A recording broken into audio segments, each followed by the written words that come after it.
courage to share my story and stand here in front of you. How God transformed and fit me in my darkest situation and how He changed my heart where I am today. I got to know Jesus Christ when my best friend invited me to join Bible study and fellowship in a campus ministry during our college days. I was actively involved in a student-led ministry until I graduated and moved to Manila to be with my mother for her medical treatment. I thought the idea of being a Christian is smooth sailing until God tested my faith. My mother was in and out of the hospital due to diabetes that leads me to sacrifice my profession in the Philippines to work abroad to support her financially. Due to work schedule, pressure, and being exhausted from work, me and my mother had a big argument for he is not following her doctor's advice. I was being rude, angry to her, and even said words that was not pleasing to her.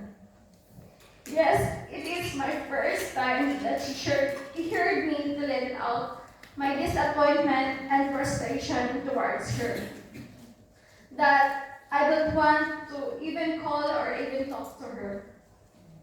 After 2 days,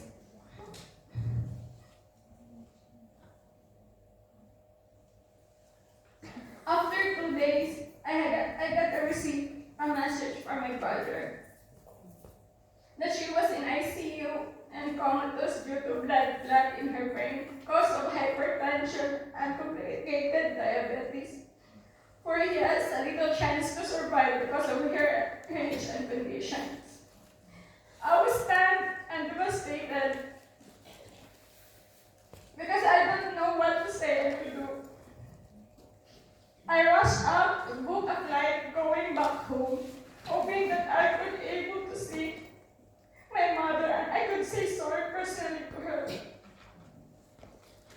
Upon waiting for a boarding that takes only 2 hours to arrive, we received a call from my siblings that mother had a sudden attack and it's too late. My heart breaks into pieces knowing that I contributed while he's in that state. I keep blaming myself for what happened to her that leads me to ashamed of myself.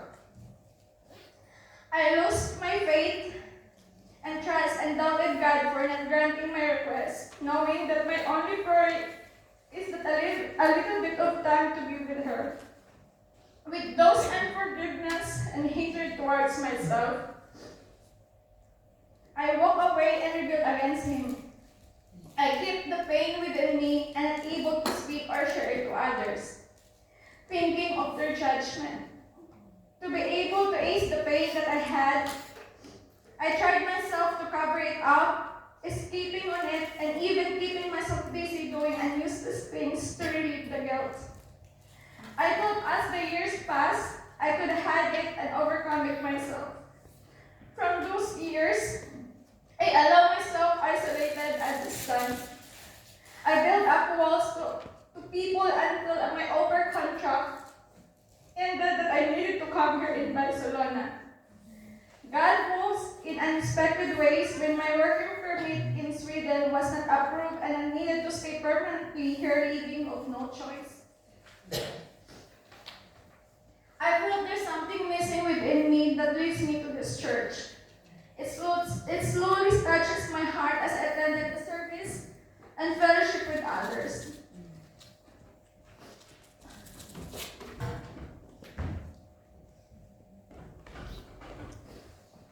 At first, I just only wanted to be attendee and not to get involved in any church activities. But then, without realizing it, I am having a change of heart. A month before the encounter weekend, God is truly amazing that He uses people to encourage me, to show and letting me feel that it's alright to share and not to be ashamed. Upon hearing those stories the same as mine, it motivates me and encourages me to fully surrender everything to God. Yes, I was nervous and scared at first, knowing that there's counseling after the session. I learned to embrace and accept who I am and know my identity in Christ. I no longer became cautious about myself and even listen to other people's negative opinions. I started to share about myself and knowing my pain slowly. By God's love, grace, and mercy, He redeemed me from the wilderness in my darkest situation that leads me towards Him. As Isaiah 53:5 says, but He was pierced of our transgressions. He was crushed for our iniquities. The punishment that brought us peace was on Him, and by His wounds we are healed. He allowed this breakthrough for me to move on and free from those strongholds that keeps holding me back. I will no longer be ashamed and punish myself. I choose to heal and move forward by God, by faith and by grace.